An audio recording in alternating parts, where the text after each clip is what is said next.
It's time for the news. Another UFO sighting has taken place. The leather's made out of cardboard. The number you have dialed is in an alternate dimension. Welcome back to Weird Week. It's been another weird one. Hello to all you weirdos out there. We're also weirdos, so don't take it personally. No, yeah, it's an endearing term according to us here at the Weird Week. But weird is the new cool, so I'll say that. You know how they say that 30 is the new 20? Weird is the new cool. Yeah. Well, I remember in like middle school when there was like Beauty and the Geek was a show and stuff like that. I remember that show. Like I completely remember nerds started getting like some credibility and stuff. Yeah. You know, people liking them and whatnot. Some of those nerds were bagging some hotties. That show was funny. I Yeah. remember that was like it was Ashton Kutcher produced or something like that. They like made this big thing about how Ashton Kutcher was part of it, but then he like wasn't there at all. But it was Beauty and the Geek. It was recording Punked, I think. Yeah, right. It was a competition series where a nerd got paired up with a beautiful woman, and they had to like go through competitions together, and by the end of it, like some of the girls had made the nerds like look a little bit better. They had like helped them, you know, with their style and stuff like that. And like some of them I think had actually even almost fallen in love with each other because, you know, at the end of the day, they're just two people spending time with each other. And nerds are people too. They have feelings and emotions. And they can be loved just as easily by beautiful women. So I thought that was actually a really, really good show, a really interesting take on it. And I was surprised they like only had a season or two. I would assume there was just people just felt like it was like picking on nerds still or something. I don't know. I thought it was good. I thought it was good. Yeah, it was funny. Good. Yeah. All right, ladies and gents, let's dive right in. Today we've got some news, some crazy, some not so crazy. All of it's weird.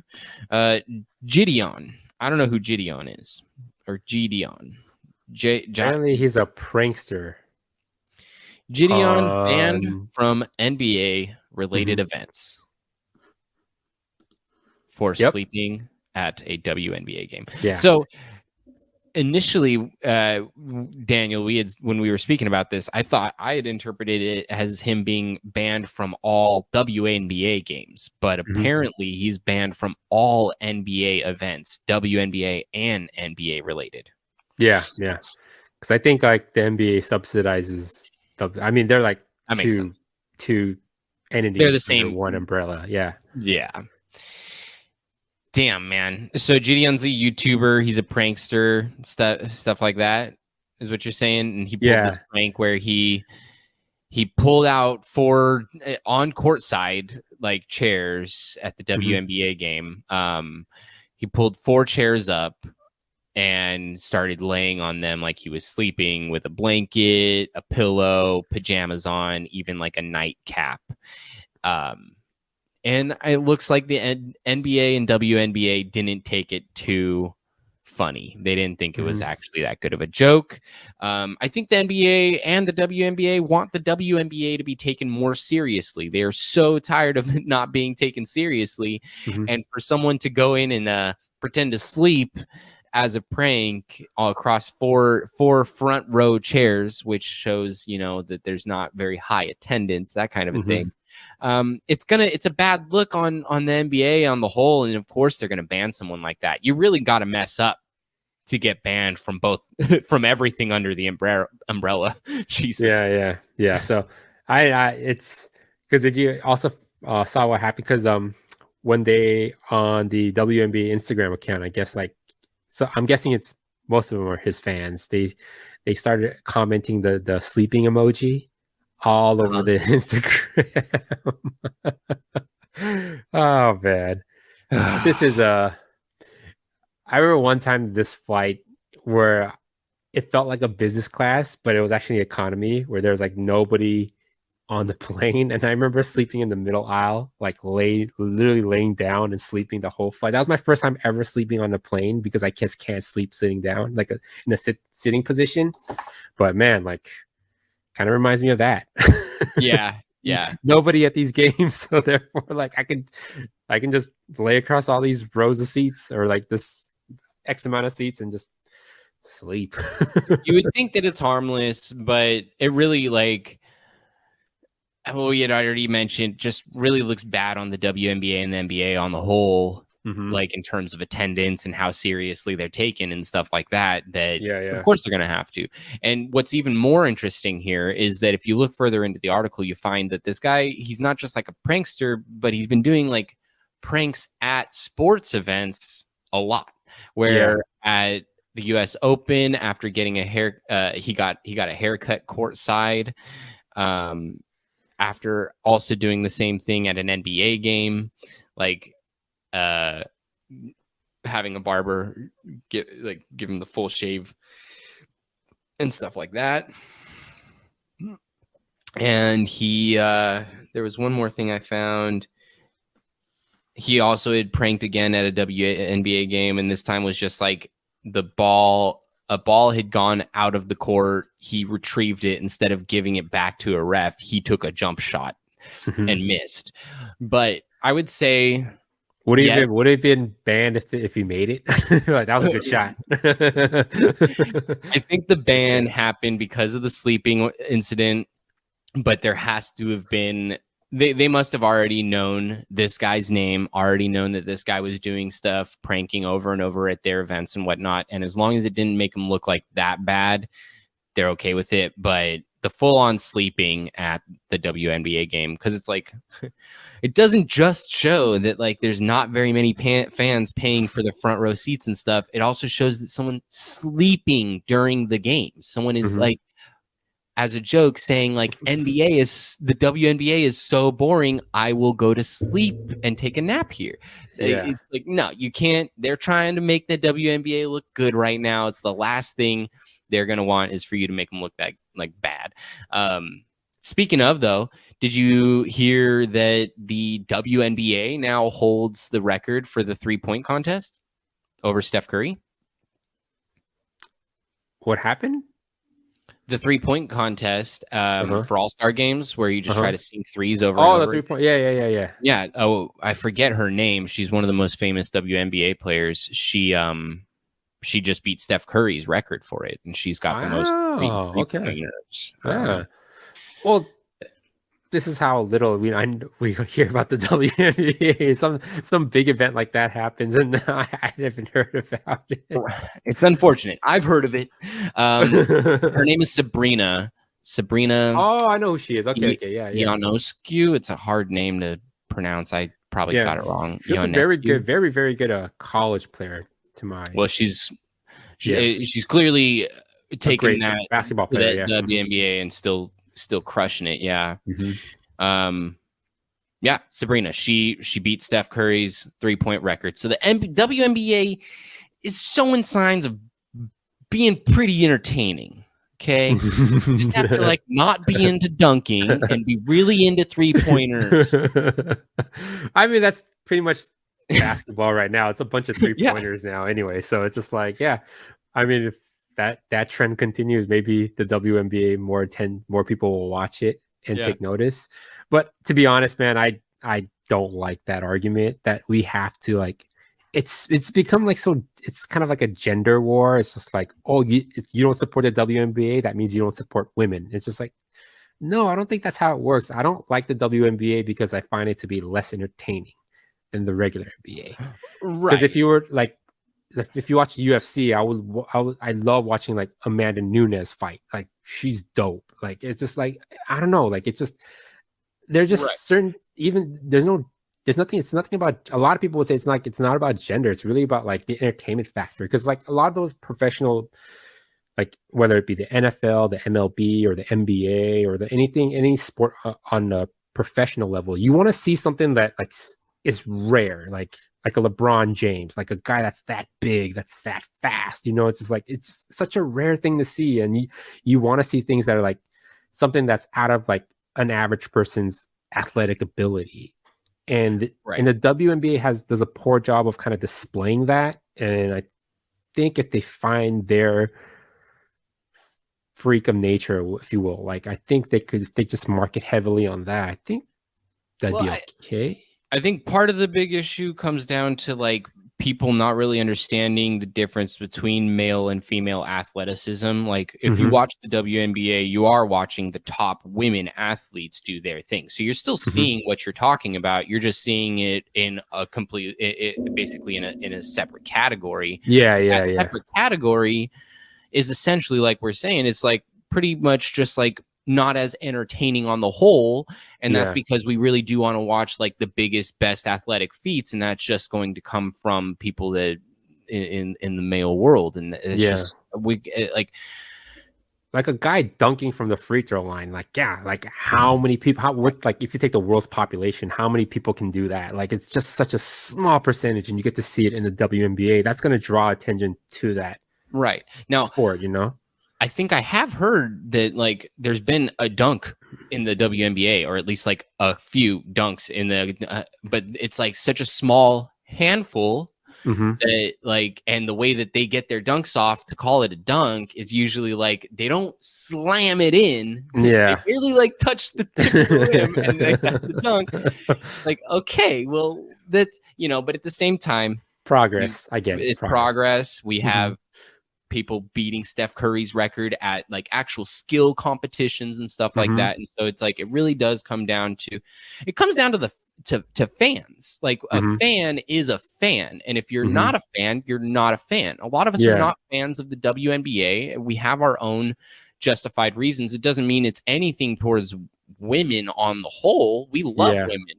I love me too. I love world. women. Oh, man. I love women. Women are awesome. But do I like watching women play basketball? Maybe not as much. Yeah. Maybe if they had less clothes on. No, I'm just kidding. Do I really like watching women's volleyball more than WNBA? Yeah, I do actually. Yeah. Why do you think that is? Let's not get into it. Let's just say that those women are able to show their physical prowess better. Yeah. Did you ever play a game? Athletic, dominant. There's a game. I forgot what, Dead or Alive.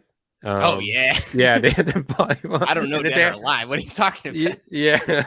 They had these girls with like huge bazongas, and they had like they start jiggling each time you move the character and have them run. Yeah, it kind of reminds me of that. It reminds me of like anime chicks with really huge assets, because it's like too often I find anime, like I love the assets, of course, and with Dead or Alive and whatnot, but like they've literally got the waist of like a tomato can. Yeah. like tomato soup can. Like it's the waist is so thin, it's insane. And then they've got giant knockers that are basically like overflowing straight onto their hips, because their hips are massive as well, with the tiniest waist. Like there's certain levels of like, I like the bodaciousness. The proportions just literally make no sense. Yeah, exactly. It's just like 80% of their body weight is in their chest. Yeah. I this is completely off. We're just like going on tangent after tangent at this point. But I just saw a video recently that explained like small features in animes on like people's faces, like small cute features and whatnot. And they had explained it that it wasn't like to replicate like a young child or anything like that, but it's supposed to replicate cats. Like their faces. Hold on. I could see that. Faces are supposed to essentially be cat faces, and that's why everything I get it. Yeah, cute. It Small makes nose, sense. little mouths, Gigantic eyes. Yeah. It does. Now that you mention it, does make sense. Pretty funny. All right, let's move on to our next topic. Amsterdam bans cruise ships. That's all cruise ships. It's not like one specific cruise liner. Amsterdam actually banned something. I thought that was like the land of like F you want. And that's why they're banning it. They have to limit tourism. There's too many people trying to go there and do whatever they want. They have to limit it. It says it's in an effort to curb unsustainable number of visitors and limit population. Amsterdam City Council voted to ban cruise ships from entering any city ports. Yeah, I mean, as far as I'm looking into it and stuff, it's pretty self-explanatory. It's mostly about the fact that Amsterdam is so tourist heavy, they have to like mitigate it somehow. Mm-hmm. And you can't shut down the airports. Cruise ships are more like airports are going to have more like businessmen and stuff like that coming along where it's like, you can't just shut that down, but like cruise ships, mostly just leisure. So it's like, hey man, if you're trying to come here and have a good time, fly your ass over here, because I feel like that's a little classist, because like I think people who travel to Amsterdam on a plane as opposed to a cruise ship are two different types of people. True, but if anything, it's classist to the wealthy by telling the wealthy they can't come on their cruise ships. Oh, it's all boats in general, or I thought it was like cruise ships like Carnival and Princess and those types of cruises.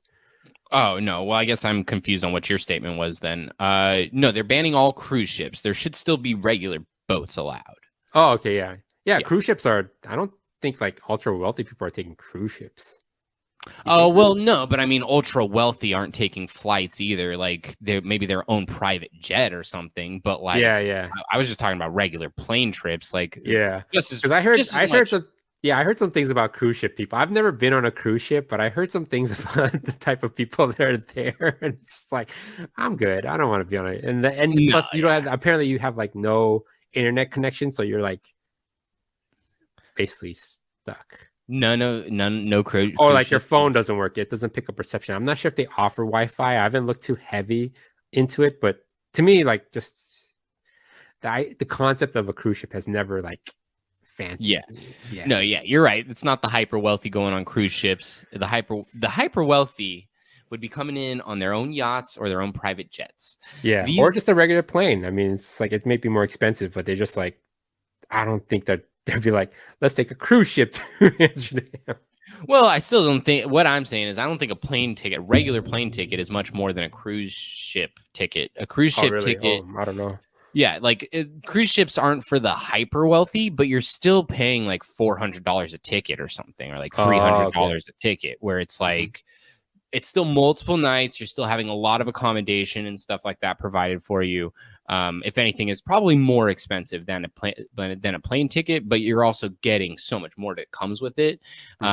It just really does come down to what it looks like at the end of the day. Is you're already on a leisure, fun boat cruise thing where it's like Amsterdam's feeling a lot of heavy effects of tourism and stuff. They're like, you're already having fun on your boat. Go fuck off and have fun on your boat.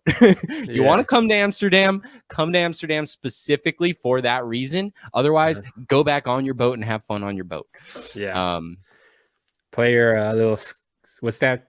Where you slide that little puck across. Shuffleboard. Like shuffleboard. Play your shuffleboard. Don't talk shit on shuffleboard.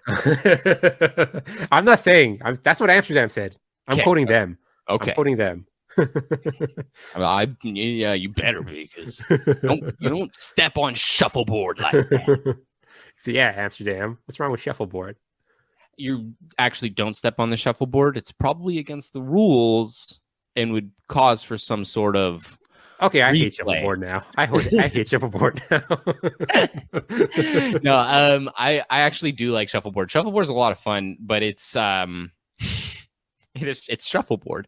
You have to like be at a very specific place for it to exist, and like the actual shuffleboards that are like full sized are really fun because you're standing and you're pushing with this giant stick. There's like smaller shuffleboards that I see at bars and stuff like that all the time, where you're just like, it's with your hand and you just play with like small little like pucks.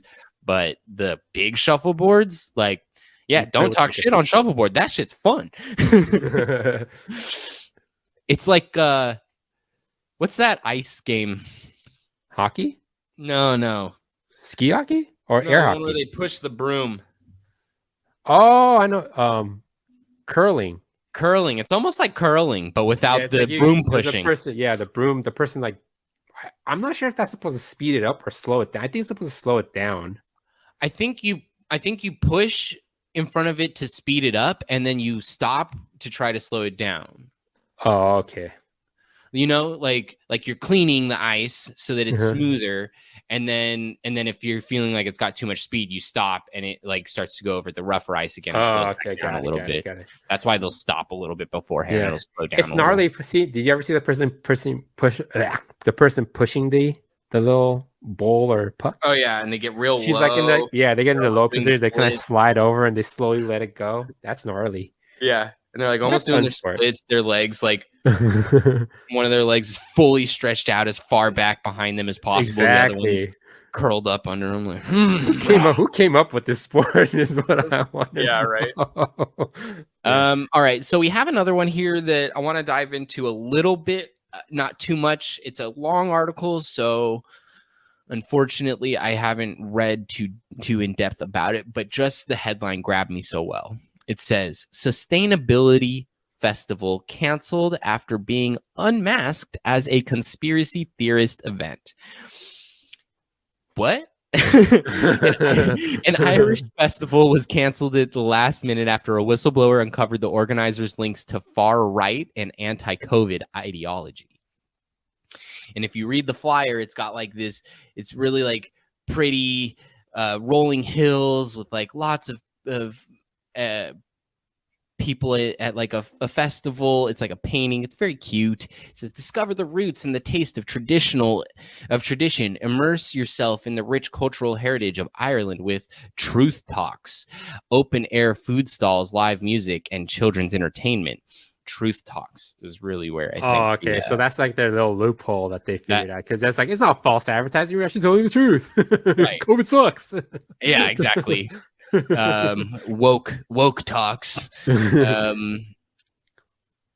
Yeah, and so someone whistle blew. Somebody, I haven't looked too deep into it, but it looks like an activist who did not want to be named due to previous threats and intimidation by far right, said that the venue managers had been under the impression the festival was focused on sustainability and rural business and culture. So the venue managers had a misconception of what the people were bringing to the table, and the whole thing had to just get shut down because it's basically like being like a venue operator, and then you have people come and propose to you that they want to have like this sustainability festival, and then like you do a little more research and you find out they're neo-Nazis. It's like, maybe not. Maybe don't do that. Are those people considered neo-Nazis, like anti-maskers and stuff like that, or?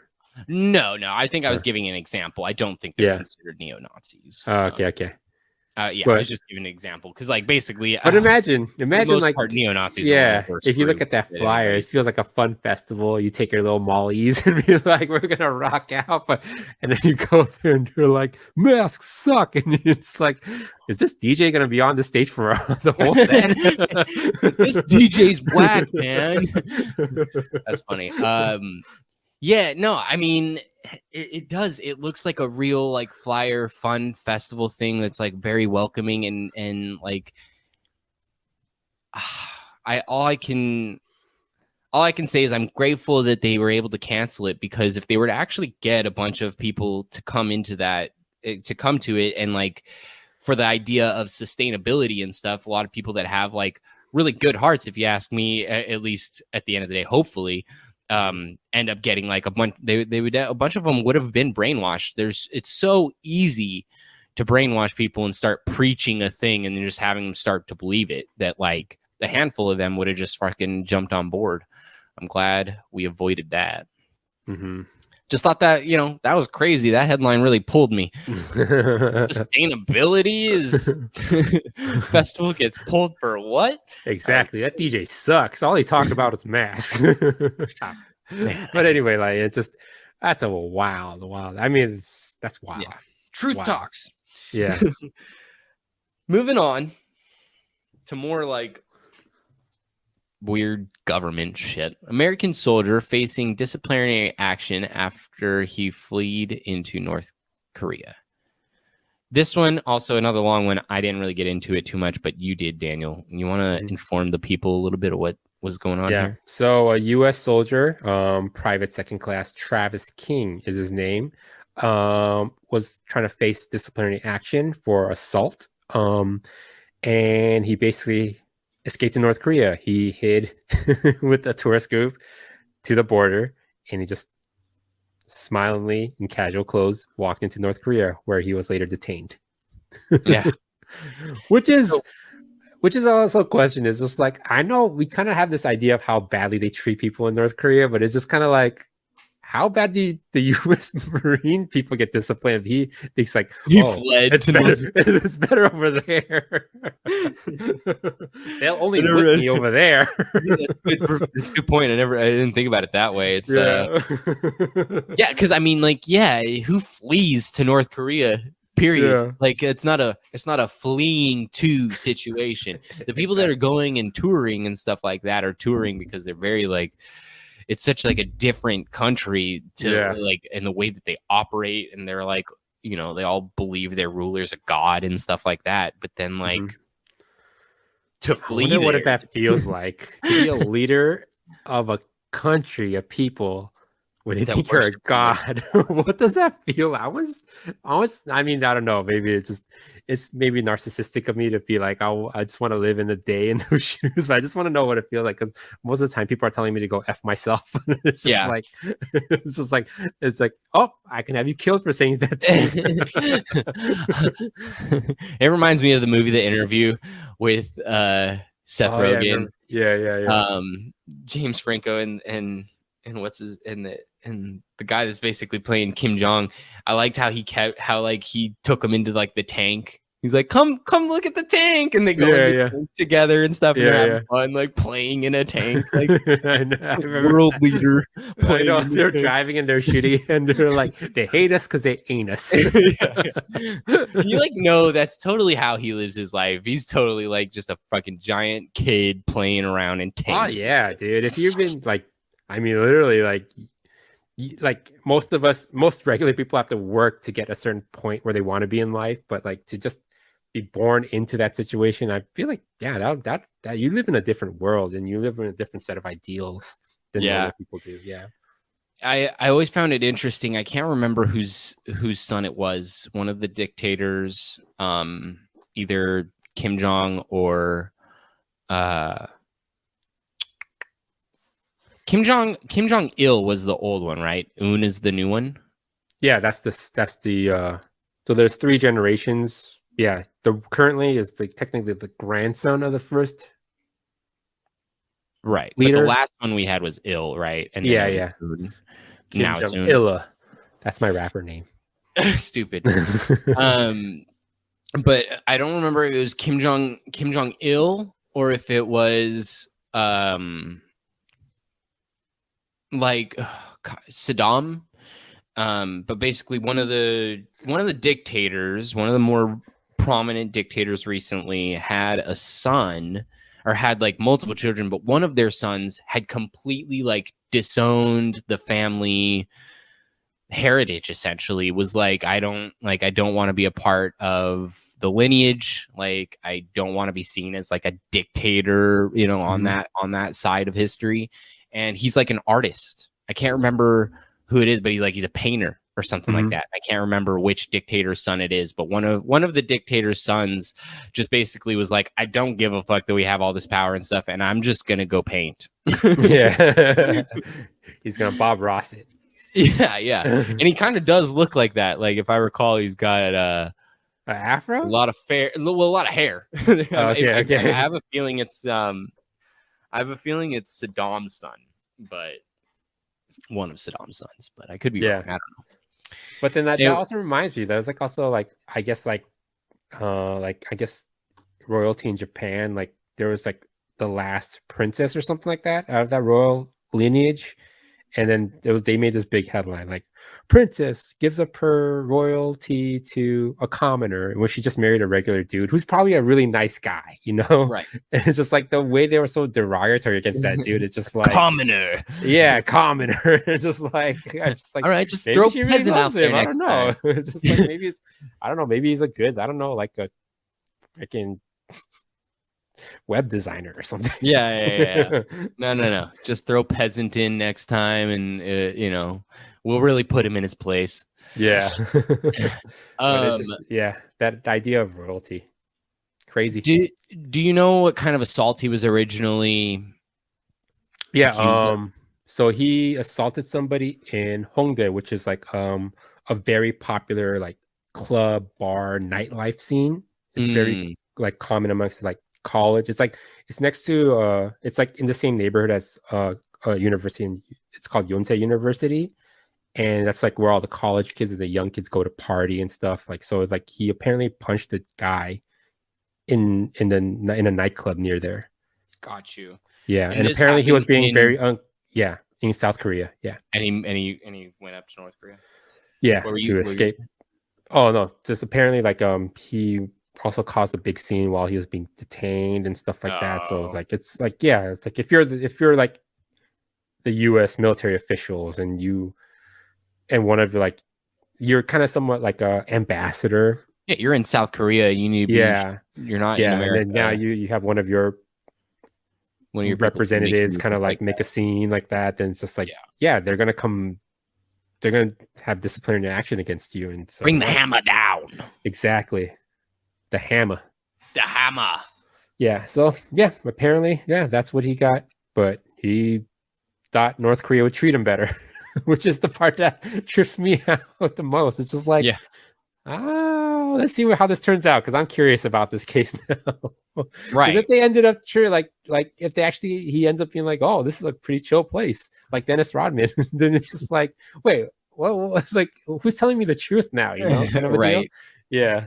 No, I have a feeling it was less about him thinking that North Korea would be less disciplinary and just maybe hoping that he could just slide under the radar in general. You know what I mean?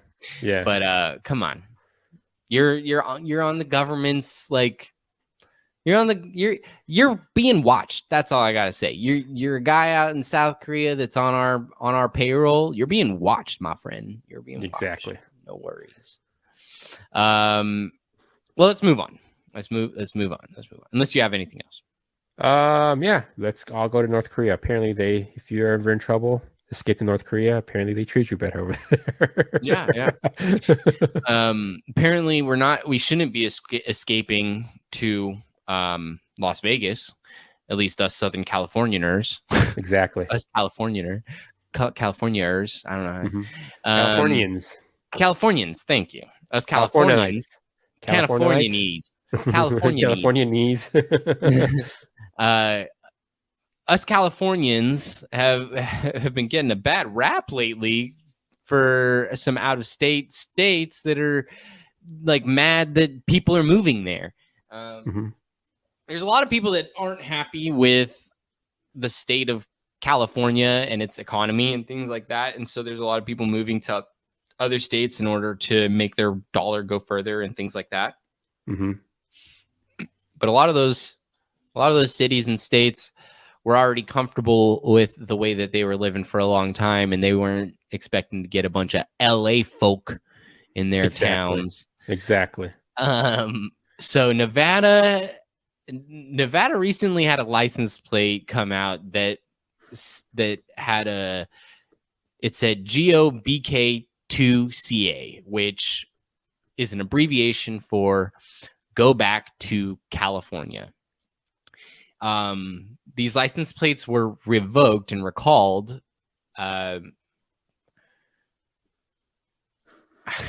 because Nevada Administrative Code applied to the recall prohibits defamatory references to a person or group.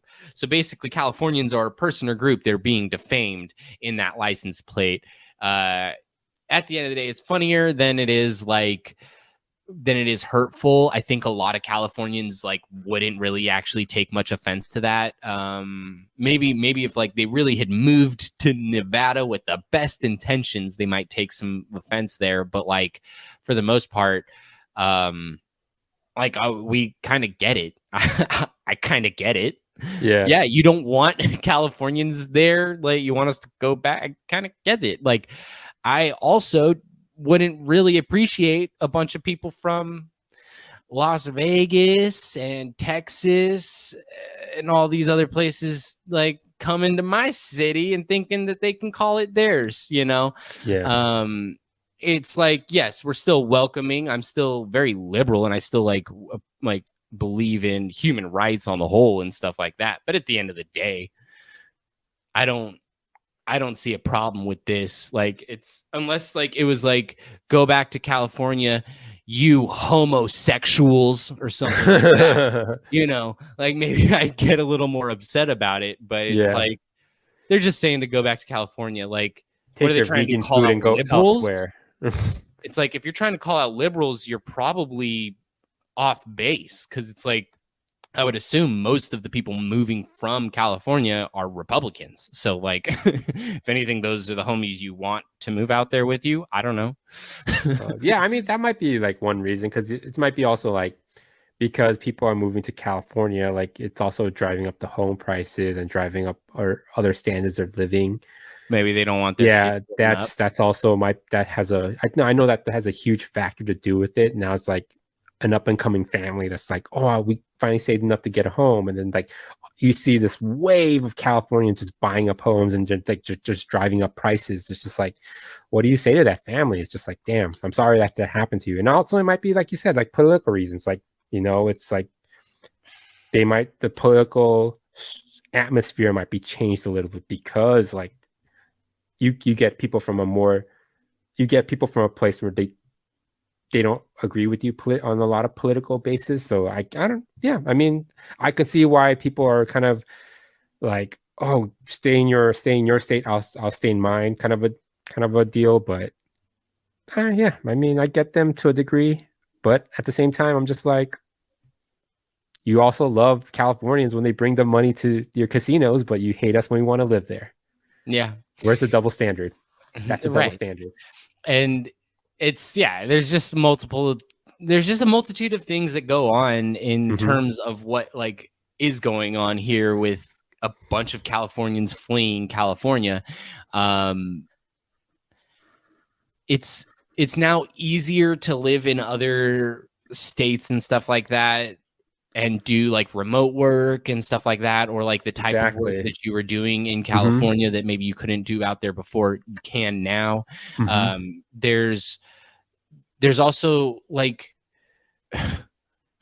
inflation's really bad here in California. So if you're pissed about us taking our inflation out there, imagine moving back here and being a Californian. Like you don't like it. Like imagine actually being one of us. You'd probably want to move your ass too. If you're already like on the side of lower income, you know, more rural areas, then you probably would have also not wanted to be in California yourself. And so like maybe don't like hate on people that are essentially just like you. I don't know. Exactly. Come on, guys. The stress and pressure of living in California is so great that a bunch of people leave, but then they want to talk shit about Californians. It's like, hey, we actually stick it out over here. We can actually handle living here still. Yeah. You can't. Just want to throw that out there. Oh, man. But enough of my, you know, Californian high horse. I'll try to step off that Californian high horse for a second and swim over to the swamps of Florida. Oh God. There's apparently there's like alligators and crocodiles just running on the street sometimes, and that freaks me out. I'm just like, if I see a effing alligator or crocodile, I don't know the difference between the two species, but like I know like one of them is a resident to Florida, but I wouldn't know what to do if I saw one of those things on the road. I'd just be like, shoot it. that's when like if you're from Florida and you say like, don't come here, stuff like that. Hey man, I get you. That's more land. You get it. You understand the Crocs. Like I've seen them where they see the Crocs walking around on the streets and stuff, and they don't make any kind of deal about it because it's just happens all the time. Like what? Oh man, I dude, that is freaky. I cannot handle that. It's Crocs.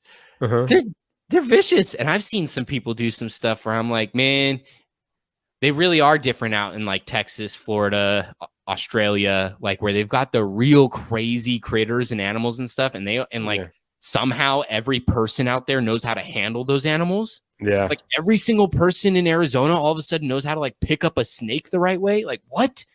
Why all you guys know how to pick up a snake? Like, what is that?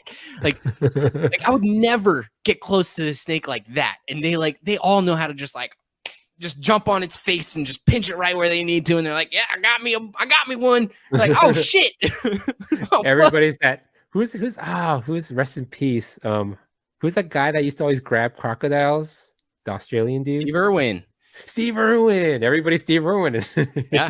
His son's doing a really good job of carrying the legacy for real. If you go and watch some of his stuff, his son is so warm and genuine and friendly, and like he's somehow really like been able to retain his dad. Like I don't know if he just watched a lot of his dad's stuff growing up or what, but like he's got so much of his dad in him, and like just such a good person. He loves fucking animals. Like and I watched a video earlier of Steve playing with a snake. He not playing, but he's holding a snake and he's speaking about it, and then the snake turns and latches onto his face really quick, and then he's like, and that's an example of why we don't do this, that, or the other. And then immediately after, it shows a clip of his son holding a snake, talking about it, and then bam, gets bit right on the nose, and he goes, and that's an example of why we don't get so close. Just like his dad, father like son. I love it though. That's dope though. He's a character. I used to love him that's like grappling with alligators and crocodiles. And I was like, this man is insane, but also cool. It also reminds me of another video. Is like I was talking about how just like the people of these different states and countries and stuff can like handle the crazy animals and weather and everything that goes on in that area or whatever. I saw a video of like an Australian guy or something like that. This guy is busting up laughing, that's holding the camera. He points it up at the guy, and there's an Australian dude with a snake wrapped around his head, like in the most crazy wrap around. And he goes, like a scarf? Like it's like a helmet. It's like all wrapped around his head, and you can just see his eyes and his mouth, and he's like and the guy that's laughing is like, what the fuck what happened? And he goes, hey man, you know as much as I do. I just and you're like, what do you mean he knows just as much as you do? There's a snake literally wrapped around your whole head. Hey man, I don't even know what's going on. You know as much as I do. You're like, what? What? Oh man, that's funny. That's crazy. It's crazy. I think he went on to tell what happened, but it's like, to start like, you don't know what happened. There's a snake on your head and you don't know. You know what it is. Chilling. He's not trying to pull it off either. Exactly. Like, heard about Taco Tuesdays? Well, it's Snake Wednesdays. It happens once in a while. My goodness. Man. Okay. We were talking about Florida, gators and stuff like that. But really, the reason we jumped into the Florida story was because there is a Florida family who's being awarded $800,000 against McDonald's after their toddler was burned by chicken nuggets. The family sued the fast food giant and its franchise owner for negligence, claiming that the nuggets were unreasonably and dangerously hot.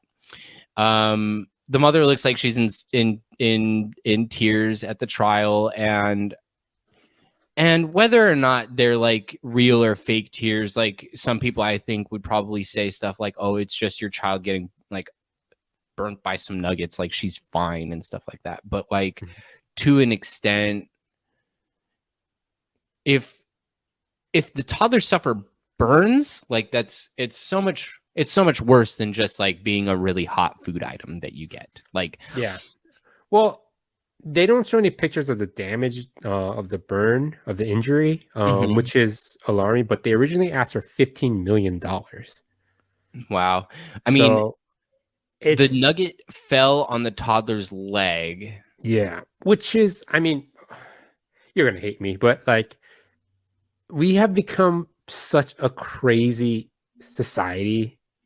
We like sue crazy. Like everything is like McDonald's fault. I slipped and fell in your place of business, therefore you're liable for it. But it's just, I don't know, like kids fall and scrape their leg all the time. Are you gonna go and sue the school? Are you gonna sue the family friends that she was playing with while playing, like, I don't know, freeze tag, and she slipped and fell and scraped her knee?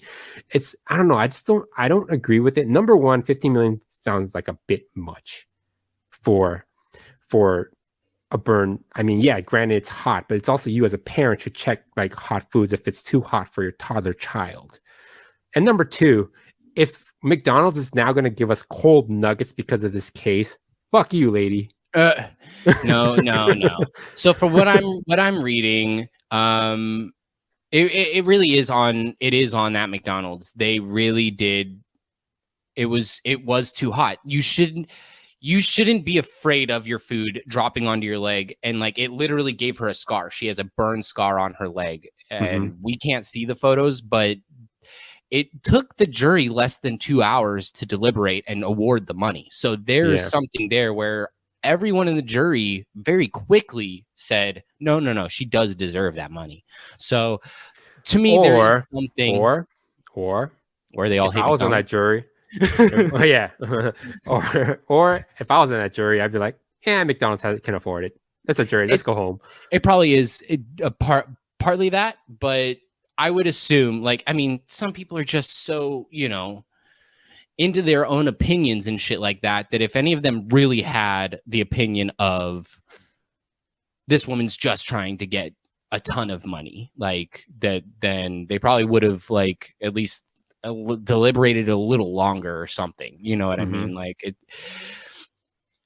15 mil is way too much, and that's why they only awarded 400,000. And like, I think people are a little sue happy nowadays, but I don't necessarily feel bad at all about a company like McDonald's being sued. It's like we had just said with the jury, not really feeling bad about it. I don't think we should feel bad about it either. That's a case where McDonald's is going to lose $400,000. They're probably not even going to really notice it. And this family is going to basically be set for life. And if I can at some point sue a major corporation for over $100,000, I would do it. Yeah, I think we should drive to McDonald's and try to drop chicken oil all over our bodies.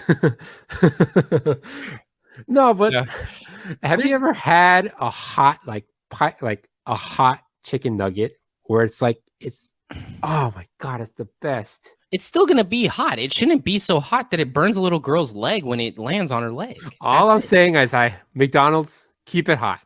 Keep it hot and crispy. It's still going to be hot nuggets. They're not going to keep give it you hot cold and nuggets. crispy. Don't let this case fool you. I mean, don't let this case deter you from that. No. Chicken nuggets are like the top as far as like the food I'll eat at McDonald's. Right. Well, okay, so McDonald's, it's the exact same case as McDonald's in 1994 being sued for their hot coffee spilling on some lady and it being too hot, and giving the lady $600,000. She got awarded almost just as much money. Burns were probably worse. She's 79, but it doesn't change the fact that it was too hot for company standards, for food regulation standards, and you're still gonna get hot products. This lady that sued for the hot coffee being too hot in 1994 did not make it so that all of a sudden it's only iced coffee coming at us. No, there's I don't know. I'm trying to figure out the formula, but listen to what I'm saying. Fresh out of the oven, hot chicken nuggets are divine. You're not wrong on that, but that's but sometimes they do come like it. You can tell it was like it's been out for a while, and it's just like, oh, it's kind No, of no, I know. warm at best. It's just like, Yeah, no, I know what you mean, but like Mhm. that's also just like on them not making fresh ones and just leaving the ones sitting out there to sit out. But I know exactly what you mean. Like a fresh McNugget, also just like their fresh fries versus like reheating a nugget or a fry is awful. Like, yeah. yes, it's still a hot nugget, but a fresh out of the fryer nugget is way different. But I get you. I I get you. get you. But we don't need little girls getting burned because you want to have a hot nugget, Daniel. I mean, a little. I mean, she No. was gonna get. Can we please? There's only one joy I get in life. Sacrifices need to be made. I think we already had this debate, but if you pick the wrong sauce, then it's over. That one joy you claim that is chicken nuggets is a lie. What's your sauce? but it. Don't say it. What's the sauce? What sauce do you pick for your McNuggets? Sweet and sour. Okay, we're friends. Okay. We're all just eating gravy. We're friends. What if I said barbecue sauce? Fuck you, Daniel. Oh, okay. But sweet and sour is my go-to for real. And then if you gave me a honey mustard, I'd have been like, yeah, I'm still not that happy, but it's better than barbecue. Barbecue is. I love barbecue, but barbecue you can get anywhere. The sweet and sour at McDonald's is specifically like a sweet and sour I've never gotten anywhere else. Like I've had sweet and sour sauces at other places. That is true. That's the only thing I'm saying is like their barbecue sauce is like any other fucking average Joe barbecue sauce. You can get that anywhere. It's still good, but that sweet and sour, there's not. I remember the first time I think it was Carl's Jr. sweet and sour. I almost wanted to fucking like spit it out. I was still a kid, so it's is it kind of like orange or like purpley? It's a weird color. It looks like Thai chili sauce, Thai sweet chili sauce. Oh, okay. Which is it's got like little speckles of stuff in it and stuff. And like I'm sure as an adult I probably like it more, but as a kid, I was expecting to dip it in and taste McDonald's sweet and sour sauce. McDonald's sweet and sour sauce is a whole different beast than every other one. I remember because I used to only eat barbecue sauce because that's all I knew. And I remember a friend ordered sweet and sour. I was like, what's that? And I dipped it in and changed my world. I haven't tried the Szechuan sauce. I haven't either. Apparently they released it at one point, but it was so popular that sold out again. Well, yeah, and it was interesting too, was like the way that all went down, because it felt like they weren't going to bring it back. And the only thing that brought it back was that episode. Was that episode of Rick and Morty. Mm-hmm. So weird how Rick and Morty could do what it did. Because that was like a phenomenon after that. Yeah. That was people crazy. Were rioting. People wanted the fucking Szechuan sauce, Morty. Let's move on. We just finished up with that court case. Now we're moving into some still, legalities and stuff. FBI has used Nintendo Switch to locate abducted child. Mm-hmm. The whole new case. An abducted 15-year-old girl has been missing for 11 days back in August of last year. And they were able to find her.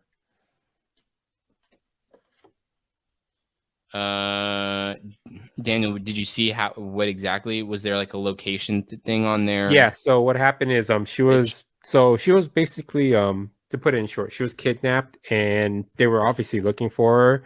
So what had noticed is a friend of hers noticed that she was online because she had her Switch on. So they contacted the authorities. The authorities contacted Nintendo, and Nintendo cooperated to try to see where that, while she was online, what location it was coming from. Mm-hmm. And that's how they found her. Oh, wow. Yeah. So she met this guy online called, I know what it is, I just don't know how to pronounce it. Omegle. It's like the Omegle, yeah. Yeah, Omegle. Yeah, it's like, I guess when you chat with random people, it's like a roulette style, I think. Yeah, it's like chat roulette. Yeah. Zoom, but with random people. Yeah, and apparently she met a guy who kind of wowed her, I guess, in a way, and she basically drove 11 miles to meet, and then he basically abducted her, and then later on through the search, they found out she turned on her Switch. Her friends noticed it. She was online, and her account was online, and boom. Good. That's you gotta love it. You gotta love it. Yeah.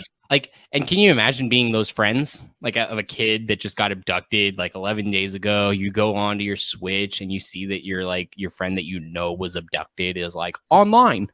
Exactly. That'd be a trip. What's even trippier is what if you had a friend that passed away and you see their account online? Wouldn't that trip you out more? It's like, well, yeah, but that's like completely hypothetical and random. I know. But that would be. You know, I saw something that was kind of crazy. And this is not exactly the same, but I saw a video of a guy that went onto his old Mario Kart Wii game. And Mario Kart Wii had, like most of the Mario Karts have time trials. When you do the time trial, the fastest time trial of the game gets saved as like a ghost.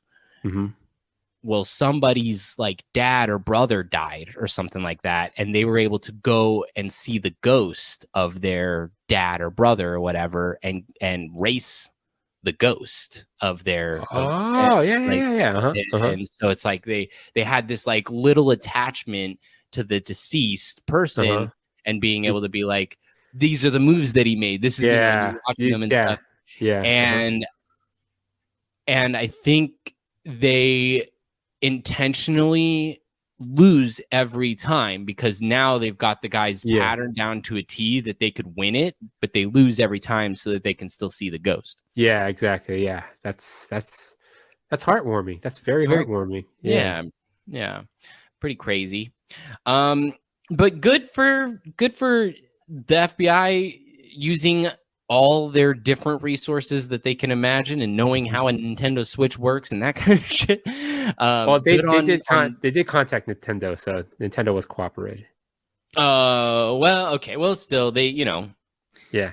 Well, they at least had the know-it-all to kind of be like, we should contact them to see what they can do. Right. They had the resources. They didn't. I can appreciate that they didn't look at it as like just some stupid little thing. Like it's just some game thing. Like, no, this little girl's supposedly not here anymore and she's on the game right now. Like, pay attention, So I really love that. I love that a kid, I mean, the girl's 15, so it's like if her friends saw her online, they were probably also like teenagers and stuff, like 15 something. But especially the FBI in movies, it's just like, it's our case now, and it's like, but it's my case. they take the Nintendo Switch. This is my case now. What? I was playing Animal Crossing. What are you doing? We have another Nintendo Switch story we can touch on really quick. New laws might require gaming handhelds to have replaceable batteries.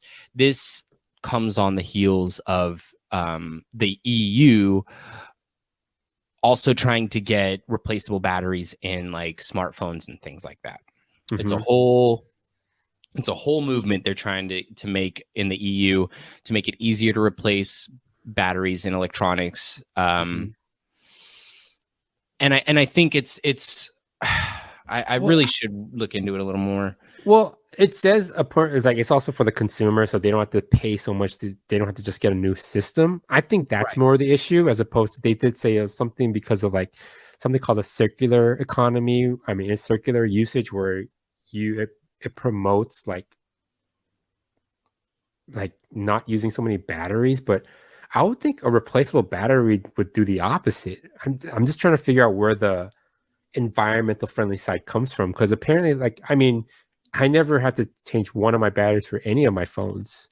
Well, I would think that it has something to do with maybe like different types of batteries also being used.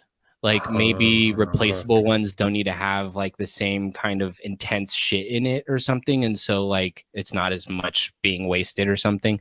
Like, yes, they're saying that it goes into like waste. The waste of the batteries and stuff is part of it.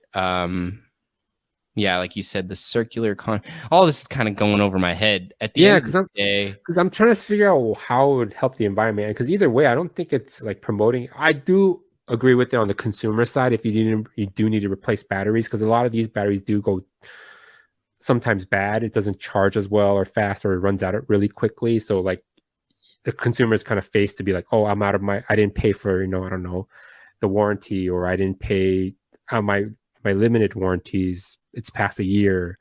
Therefore, I have to buy a whole new phone / game system. It's just kind of like, yeah, you were kind of looking out for the consumer, but that's the only reason I feel like they're trying to, I think that the environment side of it is the one that kind of confuses me still. Oh, well, it's okay. So what they're trying to do is the circular economy thing is they're trying to create recycling and reusing old batteries. So that's where it would change the economy. They're trying to, the batteries they want developed also have to be recyclable and reusable. But this is like a war that the EU is trying to initiate. And the thing is, like, it's not just Switch stuff we talked about. They're trying to do it on phones. They're trying to do it on like electric bikes. Basically anything that is like electric and has a built-in battery, they're trying to have the ability to be removable with instructions and everything like that. And ultimately it's because they want to make recyclable, reusable batteries. And then at the same time, you wouldn't have to throw out near as many of your other product because you could change out the battery if for example, the battery life was what made you feel like it was dying. You needed to get a new one. I love it. I love it. Last thing, let's touch on one more thing before we get out of here, guys. This one's a fun one.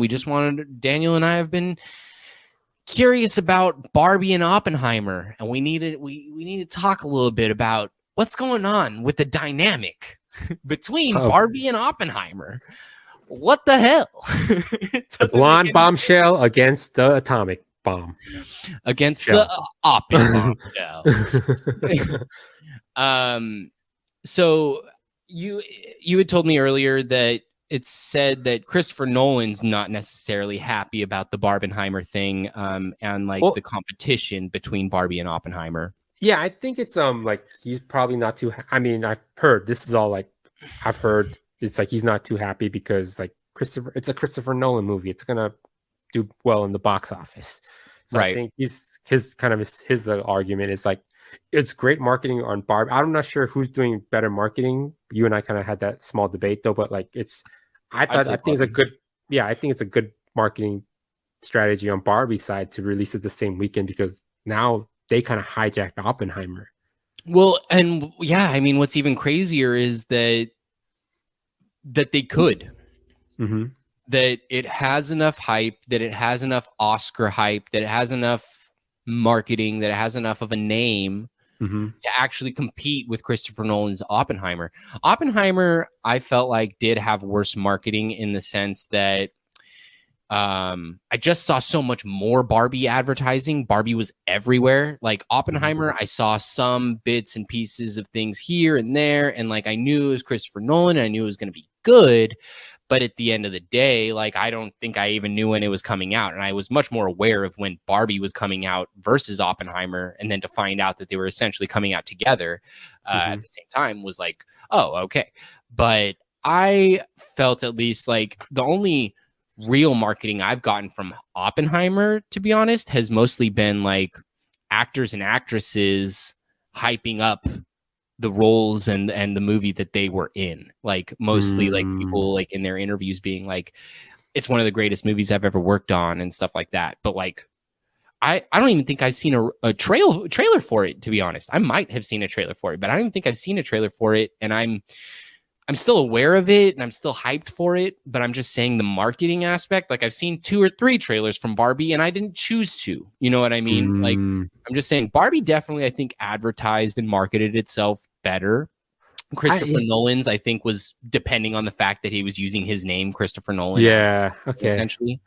I mean, you're right in saying that. Yeah. I think now I come to think about it, you're right. I did see more Barbie ads and billboards everywhere, right? Yeah. Okay. And so like Yeah, I can see where he would be annoyed, but again, like it feels like no matter what, Nolan's gonna get his Nolan fans to come and watch no matter what. They're always like anybody who knows Nolan stuff, likes Nolan stuff, like will go to Oppenheimer over Barbie, period. Yeah. So like Yeah. for him to be upset maybe at the competition, it's like I highly doubt people are choosing Barbie over a Oppenheimer that like are actually like interested in Oppenheimer. Like if they're actually interested in Oppenheimer, I doubt they're going to Barbie. That's all I'm saying. Like, but I also there's find that there's that small percentage that you can sway that Christopher Nolan wants to see Oppenheimer.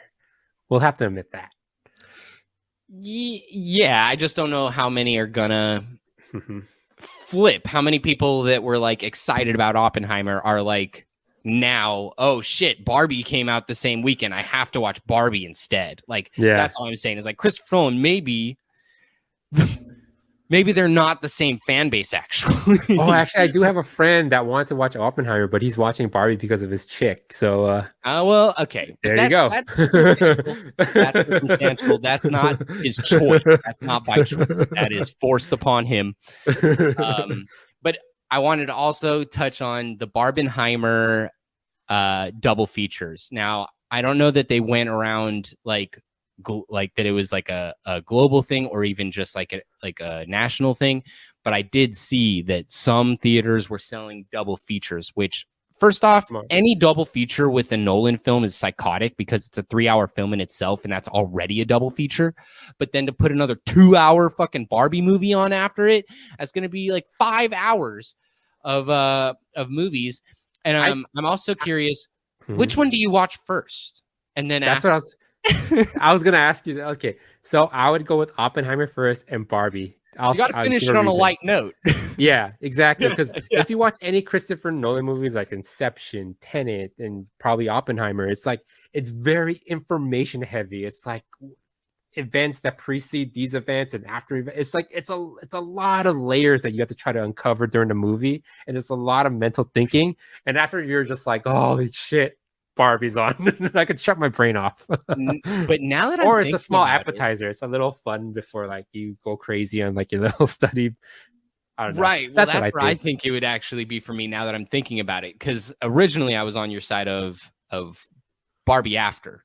But I think Oppenheimer after makes more sense because I would be probably so shook and cerebrally fucked up from the Christopher Nolan Oppenheimer that Barbie, I wouldn't be able to do Barbie. I'd be like, what the fuck's going on with the news? like, I feel like I would have to watch Barbie first, then go into Oppenheimer because it's gonna be hours of reeling afterwards. Yeah, good point. Because I remember after watching Inception, I was just like, what the fuck just happened? I didn't put on SpongeBob right after Inception. Yeah, exactly. I sat in my room and thought for a while. What's going on? Yeah. But I mean, the double feature makes sense because of those two contrasts. You can just like deep thinking, and it's kind of like working out. Like you do a sprint and you do a light jog before or afterwards. You know, you do a jog to warm up, fast sprint to kind of pump the heart rate, and then you slow it down. I think that's kind of like it's a great double feature. I would have to admit is a great idea because especially like movie attendance is kind of low nowadays. That you have to try to figure out a way to get anybody into those seats right now. Yeah, we should get more double features in general going. Like I would love that. Yeah. This one also is pretty crazy because they've both gotten like rave reviews. Very, very few mixed or negative reviews. They're both being touted as like Oscar worthy. So like you're not just gonna go and watch a Barbie movie and then Oppenheimer. You're watching like the Barbie movie, like Oscar worthy is what they're saying. Barbie movie and Oppenheimer. So you're watching like two really good films in a row. It's not kids movie then Oppenheimer or something. Yeah. Exactly. That's awesome. I love that. Dude, DK, this is a good one. I like this one. I thought we hammed it up. We went still on weird. Still so freaking weird. So Barbie and Oppenheimer was the perfect perfect analogy weird to- way to end it. Yeah. Analogy for Barbenheimer. this is Barbenheimer. You want to know the definition of what we want to talk about all day, every day? Barbenheimer is pretty much the definition, along with like UFOs. UFO and Barbenheimer. UFOs and Barbenheimer. Pretty much our cup of tea. Thanks for joining us again, guys. DK, tell the people something. 12% of spiders are bad. I don't know if that's factual. Spiders have like a morally good and bad like compass. These guys are criminals. Half of these spiders are criminals. Lock them away. Don't just send them out back into the streets. I'm dead. Oh man. All right, guys. Thanks for tuning in. We'll catch up with you next week after we watch some Oppenheimer or Barbie or something. Follow, like, subscribe, tell your friends, your family, and send us all your money because we need money. And we'll catch you next week. Peace. Keep it weird.